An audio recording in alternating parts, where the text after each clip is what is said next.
E aí, pessoal, Carlos Amodeu falou e tocou em muitos pontos que sempre geraram discussão e dúvida.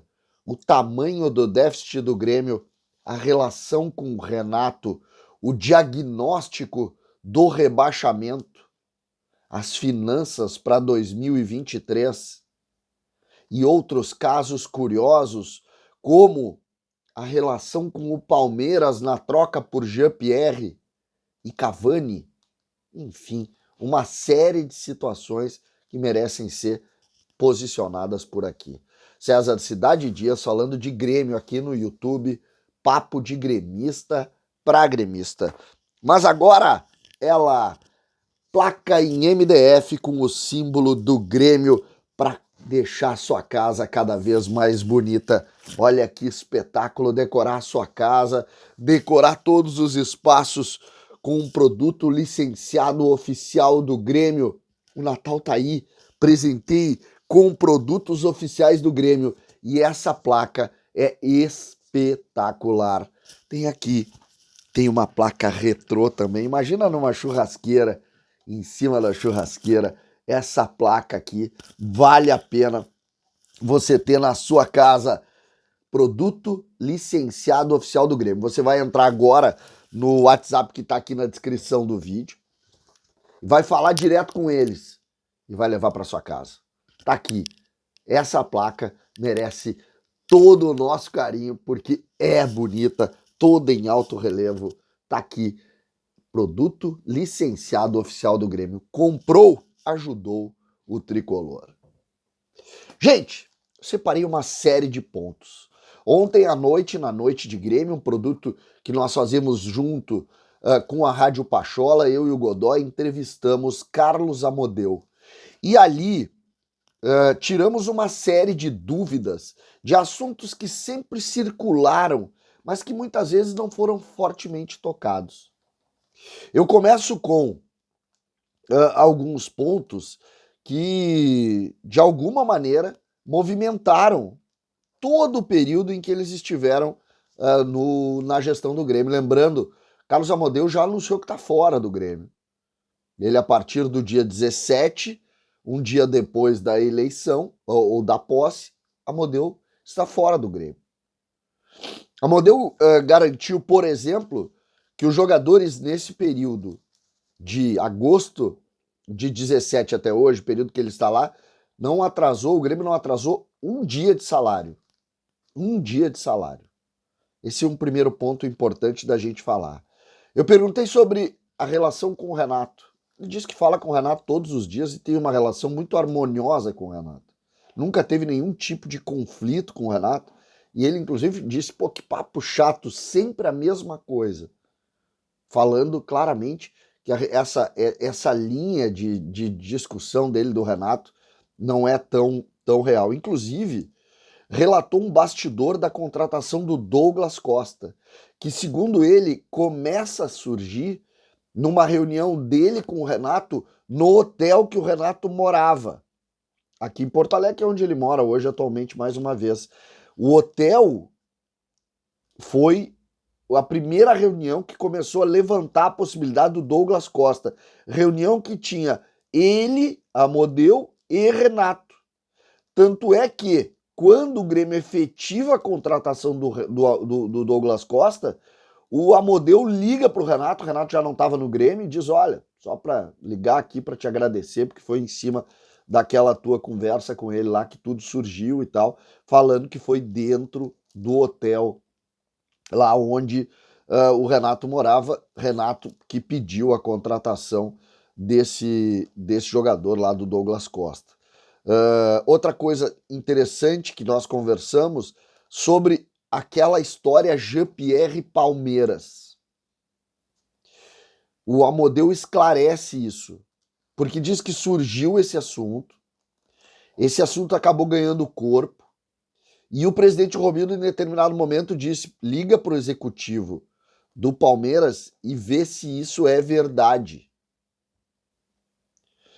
O Amodeu conta que então pegou o telefone e ligou para o Anderson Barros, eu acho. Ele agora não lembro o nome. E ele falou E o Anderson Barros, não, daqui não tem nada. Não existe isso aqui.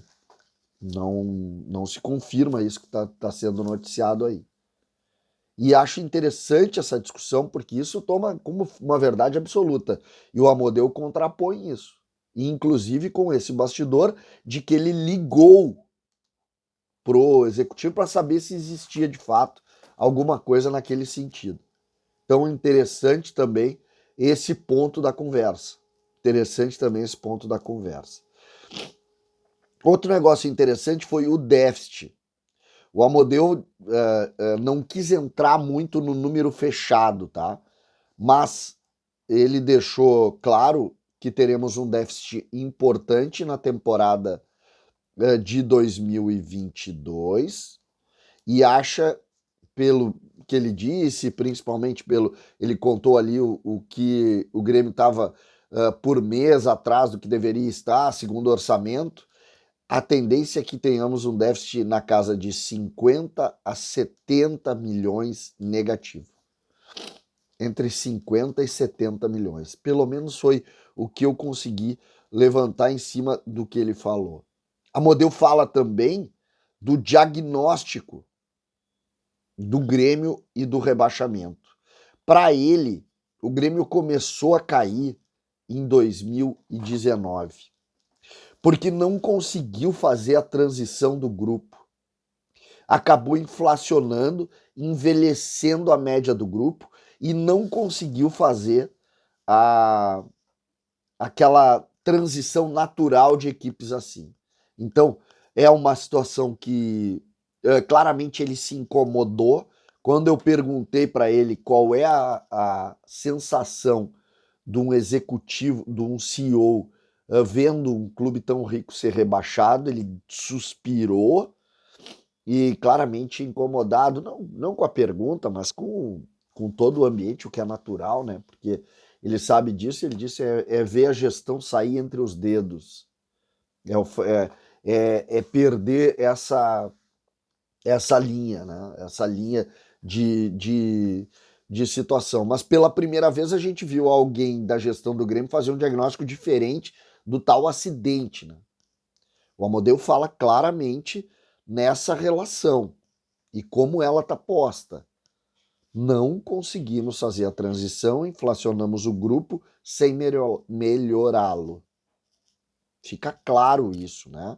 Outro ponto interessante que ele coloca é relacionado às finanças em 2023. Ele deu o número da folha paralela do Grêmio para 2023.